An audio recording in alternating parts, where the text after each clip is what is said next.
আসসালামু আলাইকুম, সবাই কেমন আছেন? দেখুন আজ আমি এই যে এইগুলো হচ্ছে গলদা চিংড়ি আমি রান্না করা দেখাবো আজকে। তো এই মাছগুলো যখন কাটবেন, এই মাছের মাথার থেকে একটা লম্বা করে শিরা গেছে, ময়লা থাকে এটা।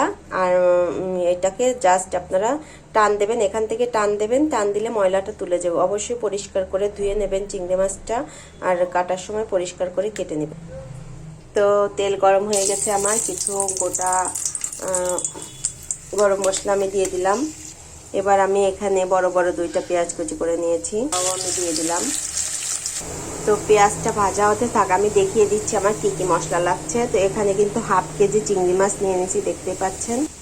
তো দেখুন আমার কি কি মশলা লাগছে। আমি এখানে নিয়ে নিয়েছি নারকেল বাটা বড় বড় 2 চামচ, আর পেঁয়াজ বাটা নিয়েছি, পেঁয়াজের সাথে 2টা কাঁচা লঙ্কা আমি বেটে নিয়েছি, আর একটু আদা আর একটু রসুন, দেখতে পাচ্ছেন কতটুকু, মানে হাফ চামচ পরিমাণ, আর একটু জিরে বাটা 1 চামচ পরিমাণ হবে। আর এটা হচ্ছে বাদাম বাটা, এটা হচ্ছে বাদাম আর চারমগজ আমি বেটে নিয়েছি। আর নামানোর আগে আমি কিছু কাঁচা লঙ্কা ইউজ করব, আমি এখানে কোনো শুকনো লঙ্কা ইউজ করব না। তো দেখুন আমি প্রথমে পেঁয়াজ, কাঁচা লঙ্কা আর যে রসুন বাটাটা দেখালাম আদার সাথে, সেটা আমি দিয়ে দিয়েছি। এরপর আমি দিয়ে দেবো জিরে বাটাটা।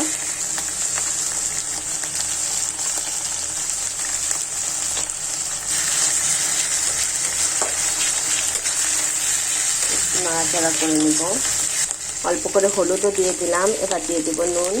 এবার আমি বাকি মশলাগুলো দিয়ে দেব।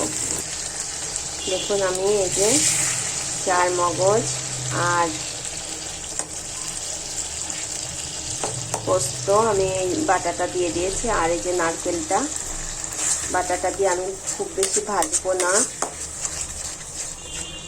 তো আপনারা এখানে একটু টক দই ইউজ করলে করতেও পারেন, তো আমি করব না। অলরেডি আমি 2-3টা কাঁচা লঙ্কা দিয়ে দিয়েছি, তাই আমি লঙ্কাটা ঠিক নামানোর একটু আগেই দিব। হলুদ আপনারা দিলেও দিতে পারেন, না দিলেও দিতে পারেন, আমি অল্প করে দিয়েছি। আমি এটাকে একদম তেল ওঠা যেরকম কষানো ওরকম টাইপের কষাবো না। তো এরকম যখন এই যে হয়ে এসেছে, তখন আমি চিংড়ি মাছগুলো লাস্টে দিয়ে দিব, দিয়ে একদম মশলাগুলো চিংড়ি মাছের সাথে মিশিয়ে নেব। ভালো করে মশলাগুলো দিয়ে আমি চিংড়ি মাছের সাথে কষিয়ে নিয়ে অল্প করে পানি দিয়ে দেব। দেখুন এই রান্নাটা ইজি প্রসেস সব থেকে।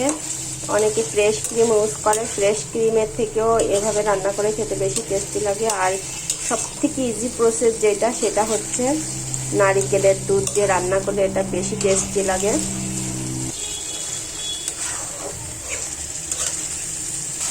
দেখুন এই যে তেল উঠে গেছে, পর্যায়ে আমি পানি দিয়ে দেবো। তো এই যে আমার ঝোল মনে হয় হয়েই গেছে, এই যে হয়ে গেছে। আমি এইটুকু আমি ঝোলটা রাখবো, কারণ এই ঝোলটা খেতে কিন্তু অনেক বেশি টেস্টি হয়। তো কালারটা আসছে না, দেখুন এরকম হয়েছে রান্নাটা। তো আমি পরিবেশন করে আপনাদের দেখাচ্ছি নামানোর পর। তো দেখুন এই যে আমার চিংড়ি মাছ রেডি। এটা হচ্ছে গলদা চিংড়ি। এর পা, যে মোটা মোটা পাগুলো ছিল, এগুলো দিয়ে আমি টক রান্না করেছি, আমি রিলস আকারে দিয়েছিলাম। তো ধন্যবাদ সবাইকে। এভাবে আপনারা রান্না করে খেয়ে আমাকে জানাবেন যে কেমন লাগলো আপনাদের। তো রান্নাটা কিন্তু অনেক বেশি টেস্টি।